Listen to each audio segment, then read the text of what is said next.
नमस्कार मित्रों, मैं फूलचंद झंझड़िया अपने YouTube चैनल कानूनी नज़रिया पर आपका हार्दिक स्वागत करता हूं। FIR दर्ज न होने की अनेक बार शिकायतें सुनने को मिलती हैं कि पुलिस थाने में गए और पुलिस FIR दर्ज नहीं कर रही है। तो इस क्रम में आज हम चर्चा कर रहे हैं और ऑनरेबल सुप्रीम कोर्ट के निर्णय के हवाले से मैं इस पर आपको समझाने की कोशिश करता हूँ। दो प्रकार के मामले होते हैं। एक होते हैं संज्ञेय, जिनमें पुलिस को बिना वारंट के गिरफ्तार करने का अधिकार होता है। दूसरे होते हैं असंज्ञेय, जिनमें पुलिस बिना वारंट के गिरफ्तार नहीं कर सकती है।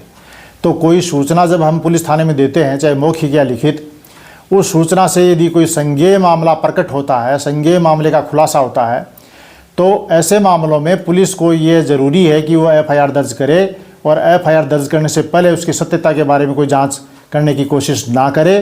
पहले FIR दर्ज करे और उसके बाद अनुसंधान करे, फिर उसका सही है या झूठ है उसके बारे में, उसका नतीजा जो भी होगा उसके बारे में आगे कार्रवाई करे। अब ऑनरेबल सुप्रीम कोर्ट का एक जो मामला मैं आपके समक्ष रख रहा हूँ वो है writ petition criminal number 68/2008 Lalita Kumari बनाम गवर्नमेंट ऑफ उत्तर प्रदेश। इस मामले में ऑनरेबल सुप्रीम कोर्ट ने कुछ निर्देश दिए हैं FIR दर्ज करने के क्रम में। वो निर्देश क्या हैं? पहली बात यह है कि कोई सूचना पुलिस थाना में कोई व्यक्ति देता है तो उस सूचना से संज्ञेय अपराध का खुलासा होता है, संज्ञेय अपराध का प्रकटीकरण होता है, कॉग्निजेबल ऑफेंस डिस्क्लोज होता है। तो ऐसे मामलों में पुलिस का दायित्व है कि वह FIR दर्ज करे। FIR दर्ज करना अनिवार्य है, आज्ञापक है।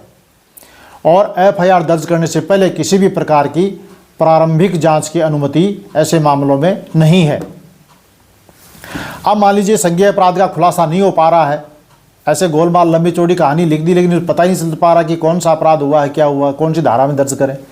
तो ऐसी स्थिति के अंदर पुलिस को प्रारंभिक जांच की अनुमति है और वह जांच 7 दिन के भीतर होनी चाहिए।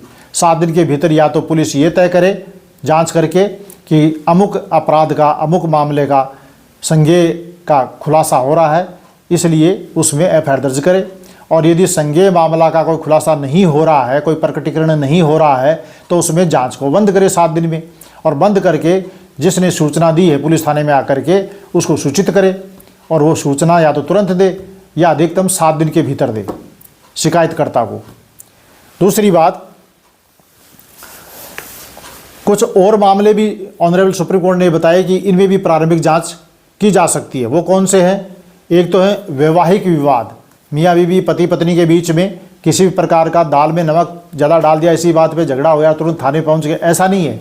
ये जल्दबाजी में गुस्से में आकर के जो इस तरह के पति पत्नी के पारिवारिक मामले होते हैं, जो उनके अंदर कोई शिकायत करने पहुंच जाता है, तो पुलिस का दायित्व है कि पहले वो आराम से उसकी जाँच करेगी कोई वाकई कोई इस तरह का अनुसंधान करने लायक मामला बनता भी है कि नहीं बनता है। तो वैवाहिक मामले या पारिवारिक मामले, इनमें प्रारंभिक जांच की जा सकती है। कॉमर्शियल ऑफेंस के कोई मामले हों वहाँ भी जांच की जा सकती है। और कोई मेडिकल नेग्लिजेंसी का मामला हो, चिकित्सकीय लापरवाही का मामला हो, वहाँ भी प्रारंभिक जांच कर सकते हैं। भ्रष्टाचार के मामले में कर सकते हैं। और असाधारण देरी से कोई मुकदमा दर्ज करवाने आया है, 4, 6 महीने, 8 महीने बाद कोई आया और बता रहा है कि 4 महीने पहले, 8 महीने पहले मेरे साथ ये घटना हुई, इतनी देरी से आया है, तो ऐसे मामलों में भी पहले प्रारंभिक जांच की जा सकती है। और उसके बाद में यदि कोई खुलासा होता है किसी संज्ञेय अपराध का तो FIR दर्ज हो जाएगी। लेकिन ये सारी जांच, प्रारंभिक जांच करने का जो अवधि है वो 7 दिन के भीतर ही होनी चाहिए। ये नहीं कि जांच हो रही है, 6 महीने हो गए, FIR दर्ज नहीं हो रही है और पुलिस के पास जाएँ तो पुलिस कहेगी अभी तो जाँच कर रहे हैं। ये नहीं, ऐसा नहीं चलेगा। इसके अलावा यदि पुलिस थाना में कोई FIR दर्ज नहीं हो रही हो तो मैं अपने चैनल से आम जनता में जागरूकता के लिए स्पष्ट करना चाहता हूं कि पुलिस थाने में यदि FIR दर्ज नहीं हो रही हो तो आप पुलिस अधीक्षक को वो रिपोर्ट दें और उनसे कहें कि पुलिस थाने में गए थे, वो रिपोर्ट दर्ज नहीं कर रहे हैं, आप हमारी रिपोर्ट दर्ज करवाइए। यदि आप पुलिस अधीक्षक के पास नहीं पहुँच पाते हैं तो आप रजिस्टर डाक से भी भेज सकते हैं।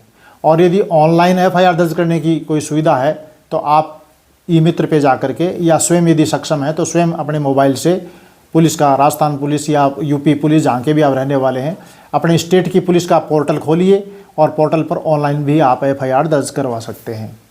तो ये सारी बातें हैं। इसके बाद भी कोई FIR दर्ज करने में कोई दिक्कत आ रही हो तो न्यायिक मजिस्ट्रेट कि न्यायालय में जाकर के अपना परिवाद पेश कर सकते हैं। आशा करता हूं कि एफआईआर दर्ज करने की प्रक्रिया में मैंने कुछ सरलता बताने की आपको कोशिश की है और आप इसको समझे होंगे।